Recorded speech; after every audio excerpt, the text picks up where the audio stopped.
ನನ್ನ ಅವ್ರ ಚಿಕ್ಕ ಮಗುವಿನ ನೋಡಿದ್ರು. ನಮ್ಗೆ ಜಾಸ್ತಿ ಒಂದು ಹತ್ತಿರ ಸಂಬಂಧ, ನಮ್ಮ ಫ್ಯಾಮಿಲಿ ಮೆಂಬರ್ ಜೊತೆ ಜಾಸ್ತಿ ಸಂಬಂಧ.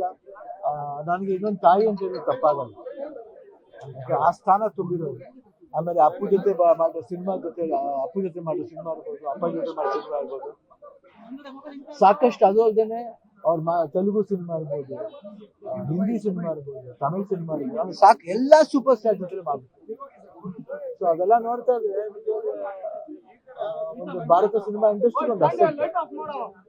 ಸೊ ಅವ್ರು ಇವತ್ತು ಇಲ್ಲ ಅಂತ ಅನ್ಕೊಳ್ಳೋದೇ ಒಂದು ವಯಸ್ಸಾಗುತ್ತೆ, ಎಲ್ಲ ಆಗುತ್ತೆ ನಿಜ. ಬಟ್ ಏನೇ ಆದ್ರೂ ಒಂದು ಒಳ್ಳೆ ವ್ಯಕ್ತಿ ಹೋದಾಗ ಏನಾಗುತ್ತೆ, ನೋವು ಹಾಗೆ ಆಗುತ್ತೆ. ಇಲ್ಲ, ತುಂಬಾ ಟ್ರೈ ಮಾಡಿದ್ರು. ನಾನು ಪೂರ್ಣಿಮಾ ಅದೇ ಹೇಳ್ತೀನಿ, ಫೋನ್ ಮಾಡ್ಬೇಕು. ನಾನು US ಹೋಗಕ್ಕೂ ಮುಂಚೆನೆ ಮಾತಾಡ್ಬೇಕಂತ ತುಂಬಾ ಆಸೆ ಪಡ್ತೀನಿ. ಅದೇನೋ ಕೊನೆವರೆಗೂ ಆಗ್ಲಿಲ್ಲ. ಯಾರಿವನ್